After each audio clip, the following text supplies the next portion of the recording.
America's prosperity is rented. It's not earned. The fragility of the United States, I come back to the point at the very top, is that despite being the only superpower or the major superpower, despite being the biggest military power, it is dependent on the kindness of strangers to keep its economy going, right?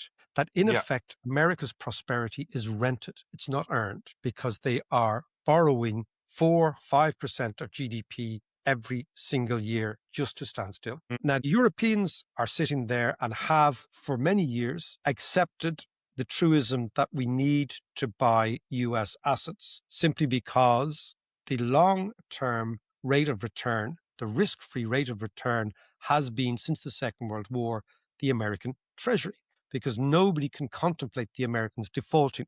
And Mm. that has been assumed to be the case into perpetuity. Now people are saying, hold on a second, if they're not prepared to raise taxes and if they are not prepared to cut spending in the United States, Mm. well, eventually the United States will go the way of, for example, all big reserve currencies.